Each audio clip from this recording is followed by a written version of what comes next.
بسم الله الرحمن الرحيم الحمد لله رب العالمين وصلى الله على سيدنا محمد وعلى آله وصحبه أجمعين. Today I'm going to talk about how can a country legally steals another country. I'm Dr. Issam Ghannam. I'm the head of the Islamic Education Academy in Solihull in UK, and I have been teaching Islam and attended a lot of courses on macroeconomy. I'm originally a medical doctor specialized in psychiatry and chest diseases. Now, we know somebody can steal a house, steal a car, steal a company. Some gangs could steal your money from the bank, but can a country actually steal another country? Yes, nowadays they can. The dollar dropped in value since the start of the pandemic in March by 10%. It was 103 on the dollar index. Now it's 93. Now, how is it that the dollar dropped in value and why? Because the government in USA started printing trillions and trillions of dollars to fulfill its commitments towards supporting the financial system, supporting companies, and paying money to people who were locked down because of the pandemic, and they pay them wages while sitting at home. And the print of money is not new, but increased so massively since the pandemic, to the stage that they have printed so far $7 trillion. And all these data are from the USA Today. And the debt which you already have increased from 22 trillion now to 26 trillion, 3.5 trillion to buy government security in debt. So companies and people who have debt with the government, they have the money and the cash, and they go support their companies, or they spend it on buying shares and securities and other things. If you look into the US debt, this is I took from the usdebtclock.org. It was 26 trillion 775 billion since when I took the picture. Today it's 26 billion 777 billion. So it was 75 billion yesterday.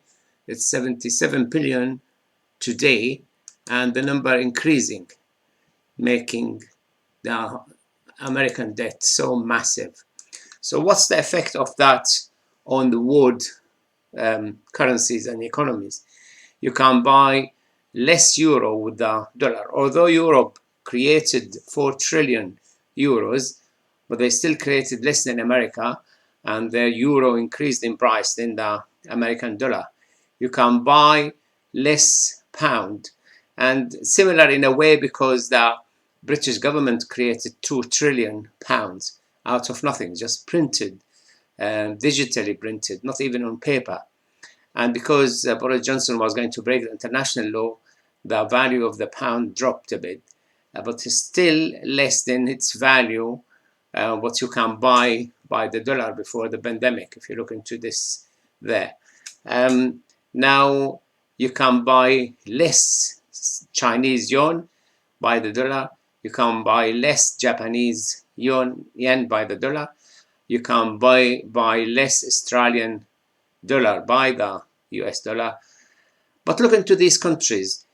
United Arab Emirates, it's the same amount you buy before and after and the last 30, 40 years. The same. It's pegged to the dollar.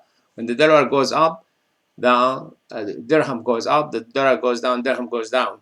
So when the American dollar dropped by 10% because they printed so much dollar, United Arab Emirates did not benefit from this extra money printed, but the value of their dirham dropped by 10%, which means every single dollar they get for selling petrol dropped by 10%. So did the Saudi riyal, so did the Jordanian dinar, so did the Qatari riyal, so did the Bahraini dinar, so did the Omani riyal. Canadian, they also printed Canadian dollar to support their government, but they have some debt, so there's not much change by now from the beginning of the pandemic until now. And slightly also the Kuwaiti dinar and the Indian ruble, because they borrow a lot of dollars to start there and build up their economy. Obviously, they're making money because they borrow dollars, but they have to buy dollars to pay off those, so their real ruble dropped. So did the Turkish lira. To support their economy in Turkey, they actually borrowed a lot of dollars, and now they need to buy dollars to pay their debt, so their Turkish lira dropped in value. You can buy more Turkish lira with the dollar. If you take a country like Lebanon, the dollar used to buy 1,500 Lebanese pound. Now it buys more than 10,000. And the same with Syria. The dollar used to buy 49 Syrian pound. Now it buys 2,000 Syrian pounds, because they keep printing money, but they haven't got any export, and they can't raise dollar. They don't have any oil to sell. So the dollar, because of its fiat money, they print it without having any gold cover. It dropped in value between 1913 to 2020 by 99%. So the $1 in 2020 equal to 1 cent in 1913. So all these countries who link their money to the dollar, they peg their money to the dollar, as they say, the economists, they lost the value of their money for nothing. They cannot print dollar, but they suffer from the reduced value of the dollar. Those who benefit from printing dollars are the Americans, the American companies, the American government, and the general public in America. The dollar in 1913 used to buy 1 ounce of gold, now worth $20. The 1 ounce of gold now it's $2,000. So the value of the dollar compared with gold and compared with a lot of other things, aluminium, copper, platinum, palladium, iron, whatever, even livestock, even cotton, even grain, the value of the dollar can buy much less than what it can before the pandemic last year, 2010, 2019, 90, and so on and so forth. So the dollar is just a receipt. They give you something in return. Like if you put your shirt in the dry cleaner, they give you a receipt, and you give your gold to the government in America. You used to give you dollar, you exchange for gold, but then that's dropped. You cannot exchange the dollar for gold. You have to buy the gold as if it's worth in the market. So USA created by 2008 $1 trillion. From 2008 until 2020, they created another $3 trillion. But from March 2020 until now, they printed $7 trillion. So the value of the dollar keep dropping, and they drop the value of the dollar in every single country which pick to the dollar, and also they drop the value of everything exported in dollar, like oil, like gas, like minerals, like goods. If you sell America, you actually, if you get paid in dollar, the value of your commodity or oil dropped from 100 in 1913 to 1 cent only in 2020. What that means in real term, every country print dollars, print their own money, but some countries are, because they have the massive international reserve, they didn't get affected as such. The rich take these dollars and they buy shares with it. They convert it straight into shares, because they sell these bonds to the government. They sell company bonds, treasury bonds, and gilts, and they take the money and buy shares or convert it to gold. But when they started buying shares, because there's a lot of extra money printed, in Britain, they managed to lift the market after the drop in March, and now slightly better. If you look into the oil shares in Britain, also improved, but just half the way. If you come to Hong Kong, again, similar. Belgium is similar. France is similar. People who have more money, printed more money, or have access to the money, they bought their shares and they nearly lifted the shares to previous level. People who have more money as well, like Germany and Japan, managed to buy the shares. Although the market is going to suffer because there will be a lot of businesses fail and bankrupt, but companies in the market who still have value, they took the money printed by the government, they bought shares with it. The 2,000 shares in America, if you take the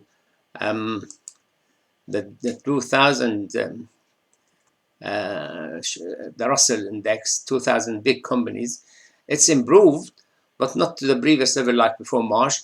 But if you look at the Dow Jones, the top 30, they improved even better.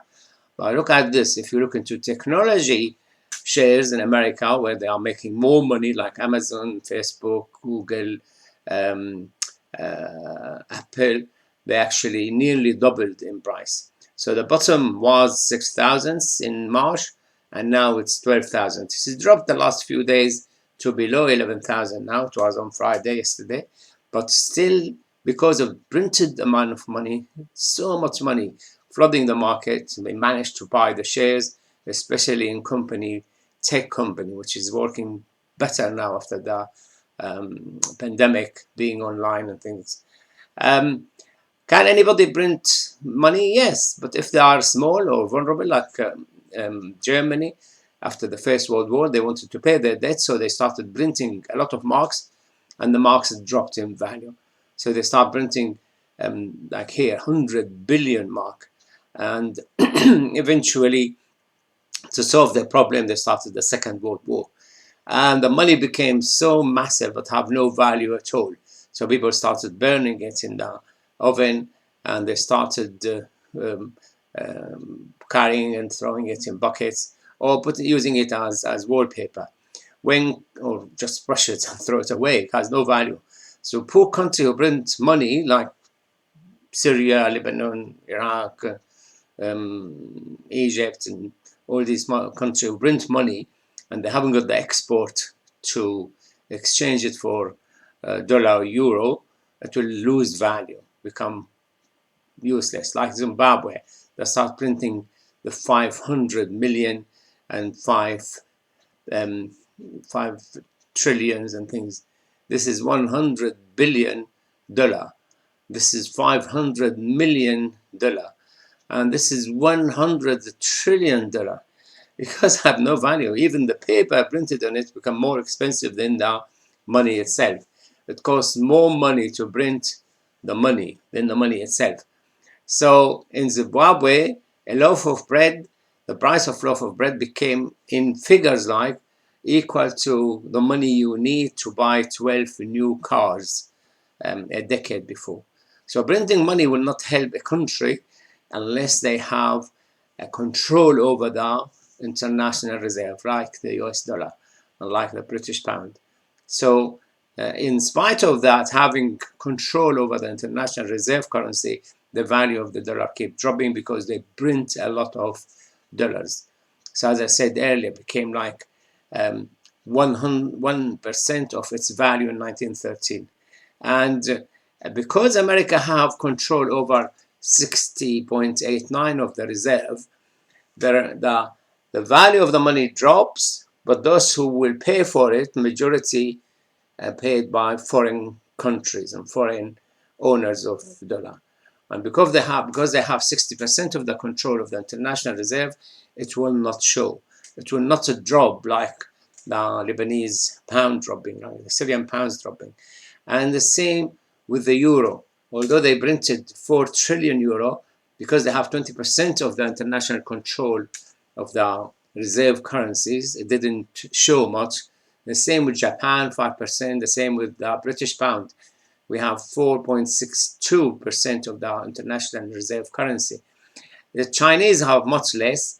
The Chinese printed a lot of money and they bought the stock market and they kept the stock market high to make people feel rich while they are not, because companies are not making goods, not exporting as before. The same with the Canadian, Australian, and Swiss. Look into these countries control 97.5% of the reserve currencies, and the rest of the world control 2.56 of the national reserve. So all the money across the globe have no value if you consider, but they can't print. If they print money, they will lose the value of the money very, very quickly, not like the reserve currency money. So how can you steal a country? You can steal a country happily, and they're laughing, joking, by reducing the value of your money. And if the money pick to it, or they sell in your money, like all these oil countries, all the world who sell in dollars, all the world who trade in dollars or euro, they lose the value of their money for not a fault of their make, and they will not benefit from the printed money.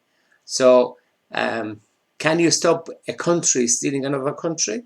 Try, but that needs enormous effort and a lot of cooperation, a lot of intelligent people to figure out how can we stop the theft of the economy across countries. سبحانك اللهم وبحمدك نشهد أن لا إله إلا أنت نستغفرك ونتوب إليك. والعصر إن الإنسان لفي خسر إلا الذين آمنوا وعملوا الصالحات وتواصوا بالحق وتواصوا بالصبر. We'll talk again إن شاء الله. السلام عليكم.